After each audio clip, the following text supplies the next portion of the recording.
እነዚህ አበቦች እዚህ የተቀመጡት ያው ኮርመጪሻ ይባላሉ። በወላይታ ዘመን መለወጫ ግፋታ ሳምንት ላይ የሚበቅሉ ኮርመጪሻ ይባላሉ። ግፋታ እሁድ ታርዶ ማክሰኞ ዕለት እንኳን አደረሳቸው እያሉ ወደ አበልጅ ወደ ቤተዘመድ እየሄዱ እንኳን አደረሳችሁ የሚለውን ይህንን አበባ ይዘው ስለሚሄዱ ያንን ለማሳየት ይህ አበባ በግፋታ ሳምንት የምትበቅል በጣም የተለየች የግፋታ ወፍና የግፋታ አበባ ሁለቱ ኮርመጪሻና ግፋታ ከፍላ ሁለቱ በግፋታ ሳምንት የሚመጡ መሆኑን ለማመላከት ነው። እነዚህ 46 ሴቶች ወላይታን ዘመን መለወጫ ማመላከቱ ናቸው። ይሄኛው ገበጣ መጫወቻ ነው። ገበጣ የሰው በእረፍት ጊዜው እንግዳም ሲመጣ ሰው የሚጫወተው ነው።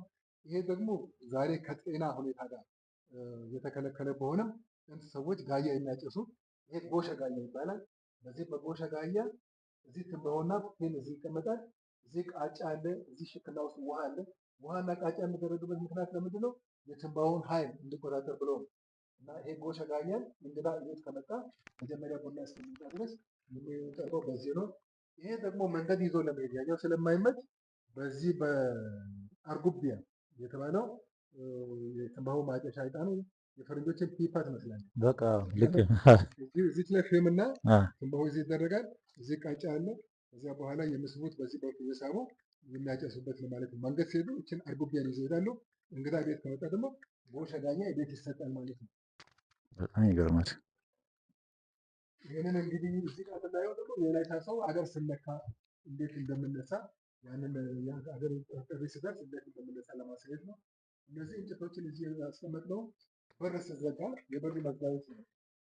በር ስዘጋ ሂረቆ ይባላል። ቀዳዳ ሂረቆ ትባላለች። በር ስዘጋ ጎርደሚታ በዚህ በሂረቆ ይገባል። በዚህ ይገባል። ከዚያ በኋላ በላይኛውም ደግሞ እነዚህ ጎርደሚታ ከገባ በኋላ ኮረሚታ ደግሞ ወደ አግድም የሚዘጋ ነው። ሌላኛው ቀለበቶች ገብቶ እንደገና በዚህ ቀለበት ሲገባ እዚህ ጫፍ ላይ ኮልድ የምንለው እዚህ ጫፉ ባለው ቀዳዳ ውስጥ ከገባ ቤት በአስተማማኝ ሁኔታ ተዘጋ ተብሎ ይታመናል ማለት ነው።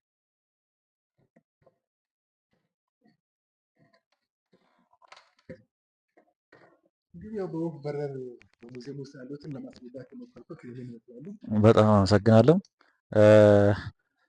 የወይስ እንግዲህ ምኖታዊ ሰዎች ዛሬ በጣም የሚገርም ትምህርት ወስዳችኋል ብዬ አስባለሁ።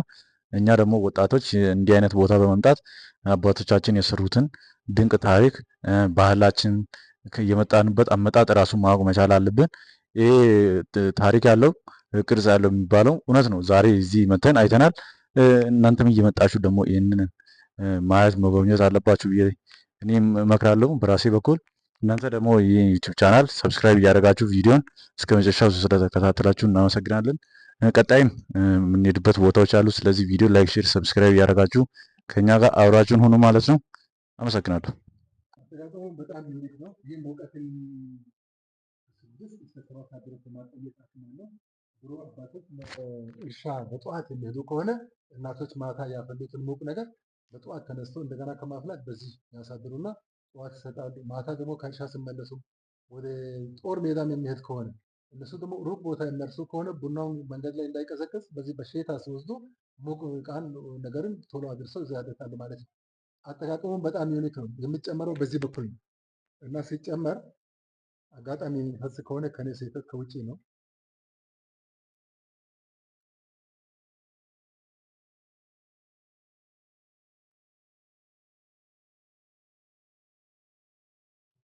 አሁን የተጨመረ ነገርን ስንገለብጥ አያፈስም። ሙቀት እንዳይወጣ እቺ ትከደናለች። እችኛዋን በመወተፊያ ይከድናሉ። ከዚያ በኋላ ከ6 ሰዓት ወይም ከ7 ሰዓት በኋላ ማታ ወይ አባወራው ወይ እንግዳ ሲመጣ ከዚህ ትኩስ ነገር እየተቀዳ ሰው ትኩስ ነገር ይጠጣል ማለት ነው። በጣም ይገርማል። ተገልብጦ ራሱ በቀዳዳው መውጣት አይችልም ማለት ነው። ይኸው ማለት ነው። ወቅ መልሶ መውጣት አይችልም። በጣም ይገርማል። እውቀት ቀላል ነገር አይደለም። በጣም ይገርማል። ምክንያቱም በዛን ጊዜ በነበረው ሀገር በቀል እውቀት እንዲህ አይነት ነገርን መስራት ቀላል አይደለም። ለምን አያፈስም? ብዙዎች ጥያቄ ያደርጋሉ። ለምን አያፈስም የሚለው የኔም ጥያቄ ነው።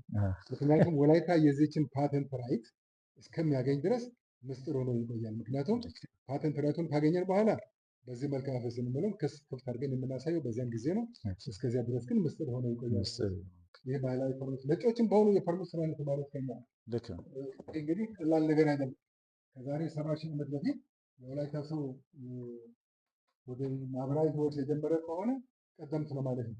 ወደዚህ የምናያቸው እነዚህ የሸክላ ስኒዎች አሉ፣ የእንጨት ስኒዎች አሉ። እንዲሁም እዚህ ጋር የምናያቸው ገንቦ አለ፣ ጀበና አለ። ጀበና የፍሬ ቡና ጀበና፣ የቅጠል ቡና ጀበና አለ፣ ማንቆርቆሪያ መንቀላ የሚባል አለ። እነዚህ እንክርት የምንለው ደግሞ ተንቀሳቃሽ ምድጃ ነው። እነዚህ ተንቀሳቃሽ ምድጃ ውስጥ እንክርት ነው የምንለው። እሳትን ሳሎን ለማድረግ ከፈለግን ምጣድ እስከ 7 አይነት ምጣድ አለ እና እነዚህ ለተለያዩ አገልግሎቶች የሚውል። እዚህ ጋር የምናየው ደግሞ ጋቾ የምንለው የግፋታ ቢላዋ ዝም ብሎ መሬት ላይ አይቀመጥም። ለዘመን መለወጫ የሚጠቀሙት ቢላዋዎችም በክብር በጋቸው የሚቀመጡ መሆኑን ለማመላከት ነው ማለት ነው። የወላይታ ሰው እንሰት ስፍቅ ከቀርከሃ በመዘጋጅ ማይሌ የሚባል አለ። ይህኛው ደግሞ ኡተታ የምለው ኡተታን በእንሰት ጋር ያስደግፋቸው ከዚያ በኋላ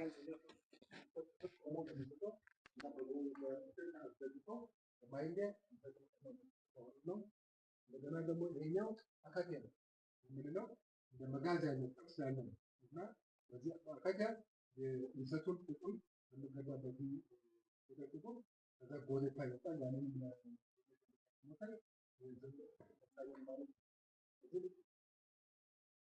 ወደዚህ ጋር የምናየው የተዘጋጀ ለማስታት የሚጠቀሙት ቦርጊያ የምንለው እሱን ለማሳየት ነው። ወደዚህ የምናያቸው ሙቀጫዎች፣ እነዚህ ሙቀጫዎች ትልቅ ሙቀጫ አለ፣ መካከለኛ ሙቀጫ አለ፣ ትንሽ ሙቀጫ አለ። ዘመናዎች ያሉት እነዚህ ለምሳሌ ነው። ስለዚህ ስናይ ኮልታ ይላል። ኮልታ ይሄ ለማስቀመጥ የሚጠቀሙት ነው። ይሄ ብዙ ኮልታ ይሄ ባንድ ጊዜ መያዝ የሚችል ከቀርከሃ የሚዘጋጅ ኮልታ ነው። እዚህ የምናየው ነገር ይሄ ወላይታ ሰው ከጥንት ጀምሮ በመቃ ስሞት የራሱ የቤተሰብ ሳጥን ወንጌ የምንለው ተጠቅሞ በሱ ነው የሚቀበለው እና ይሄ ወንጌል በሰውየው ቁመት በሰውየው ስፋት ይጠረብና ከዚያ በኋላ የራሱ ክዳን አለ። በዚህ የሚቀበል መሆኑ ይሄ የቤተሰብ ሳጥን መጠቀሚያ ነው። ያኛው ገላ የምንለው ይሄ ለማለት የሚጠቀሙት ማለት ነው። ወደዚህ ጋር የምንመለከተው ዘፈን ነው የምንለው እንስሳት መቆሚያ እያንዳንዱ ከብት ፊቱን ወደዚህ እያደረገ ይሄ ዕቃ ነው ከሌለው ፊቱን ወደዚህ እያደረገ እያንዳንዱ ከብት በቤት ውስጥ ይታሰራል ማለት ነው። ከብት ለማጠቅ ደግሞ እንግዲህ ባላ በጎን ይቆማል። በባላ ክፍት ላይ ደግሞ እንደዚህ ርብራብ ይደረጋል። ርብራብ የሚደረገው ደግሞ ባላ ክፍት የሚያደርገው ለዛ ተብሎ ከላይ በኩል ደግሞ ሻኮ የምንለው ነው። ይሄን ለማስቀመጥ የተለያዩ ዕቃ ለማስቀመጥ የሚጠቀመው ሻኮ ከላይ በኩል ይታያል ማለት ነው።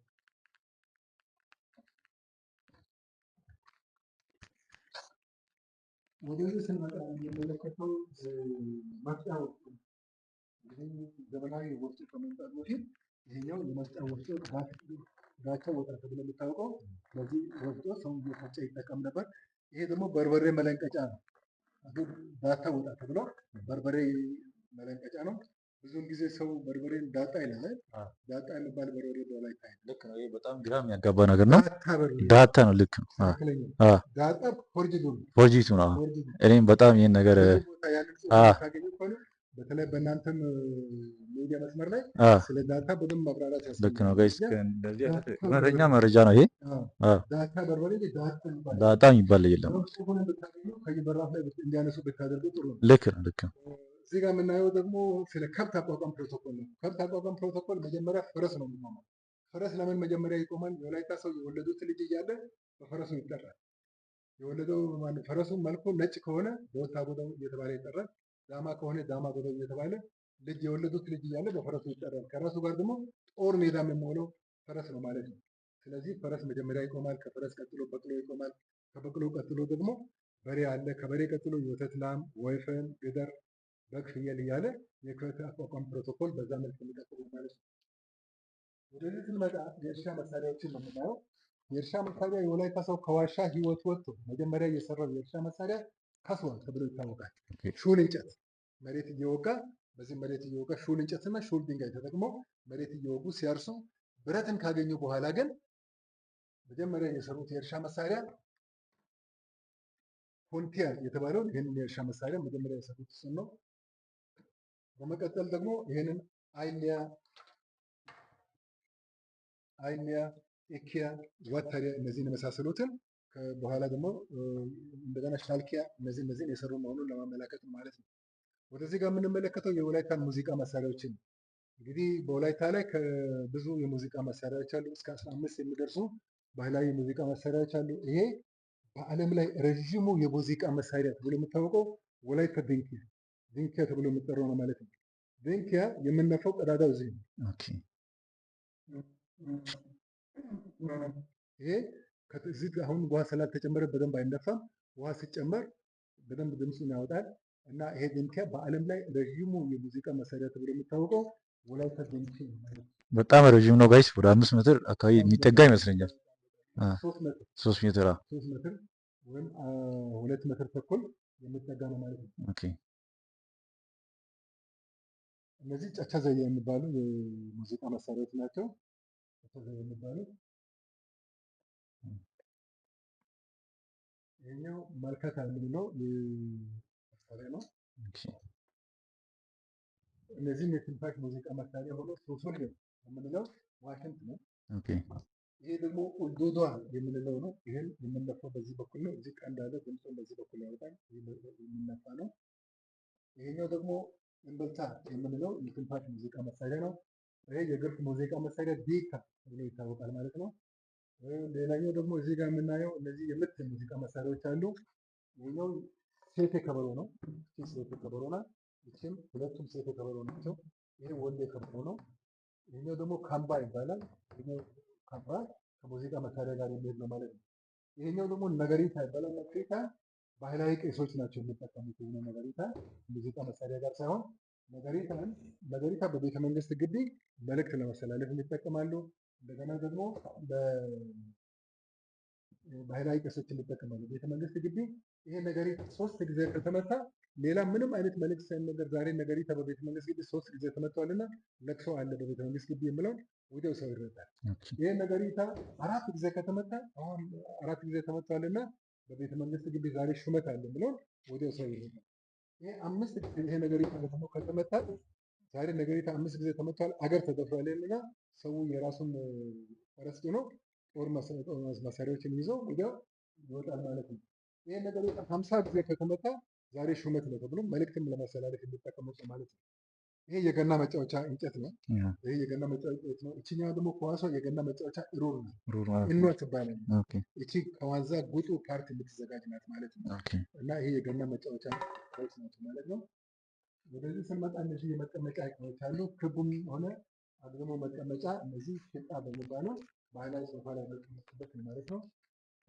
እነዚህ በርጩማዎችን ለመቀመጫ አገልግሎት የሚጠቀሙት ነው። እዚህ የምናያቸው በወላይታ ካሉ የቱሪስት መዳረሻ ቦታዎች የተወሰኑትን ነው። ይሄ በምስራቅ አፍሪካ ታዋቂ የሆነው የአጆራ ፏፏቴ ነው። ይሄ ሶኬ ፏፏቴ ነው። ይሄኛው ደግሞ አጃንቶ ፏፏቴ ነው ማለት ነው። ከዚህ ወደዛ ከምባታ ነው። ከዚህ ወደዚህ ወላይታ ነው ማለት ነው። በወላይታ ወሰን ላይ ሶኬ በወላይታና በከምባታ ወሰን ላይ ነው ያለው። ይሄኛው ሁለቱ ፏፏቴዎች በጣም በቱሪስት ሳቢ የሆኑ ናቸው። ወደዚህ ጋር የምንመለከታቸው ትክል ድንጋዮች አሉ። ትክል ድንጋይ በወላይታ ከ200 በላይ ትክል ድንጋዮች አሉ። ብዙውን ጊዜ ሰው ሲጠራ ምን ይላል? የግራኝ ድንጋይ ነው።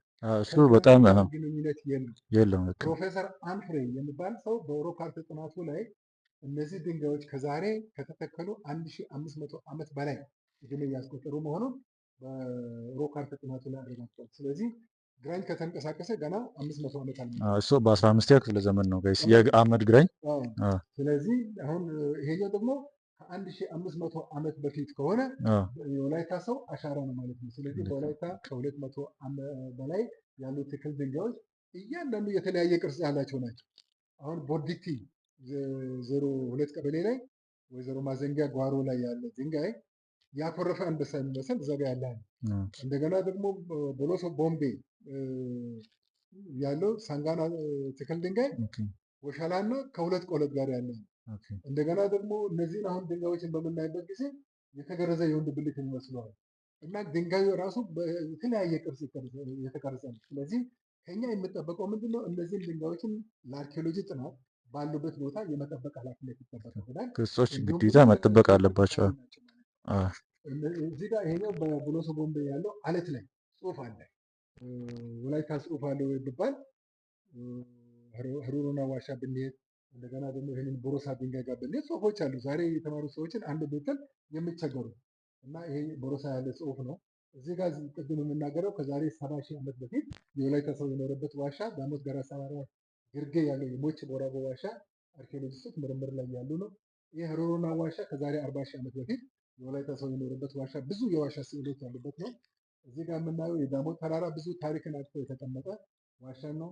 ይህ ክንዶ ተራራ፣ እነዚህ ደግሞ የሁምቦ ላይ ያሉ ፍልውሃዎች፣ እዚህ ጦሰ ዘርጤ የምንለው ቦርማ ወረዳ ላይ ያለው ጦሰ ዘርጤ በጣም ታሪካዊ ቦታ ነው። 28 ሜትር በ8 ሜትር ስፋት ያለው በጣም ታሪካዊ የሆነ ቦታዎችን በመጠኑ ለማሳየት አስቀምጠናል ማለት ነው። ወደዚህ ስንመጣ የምናየው ወላይታ ዘመን መለወጫ ፋታ በዓልን በተመለከተ ሰው ብዙውን ጊዜ ከመስቀል ጋር ለማገናኘት ይሞክራል። መስቀል ሁለት እሴቶች አሉ። ደመራና መስቀልነት የሚከበር መንፈሳዊ ስርዓት የሚከበር ነው። ግፋታ ግን ባህላዊ አከባበሩ እነዚህን 46 እሴቶችን የያዘ ነው ማለት ነው። ከቁጠባ ጀምሮ ጎሎ የገታ ድረስ 46 እሴቶችን የያዘ መሆኑን ቅድም ግፋታ አይነትና ከግፋታ በኋላ የሚሰሩ ነገሮችን ለማሳየት ነው። እነዚህን አበባዎችን ያስቀመጥነው ኮርመ ጭሻ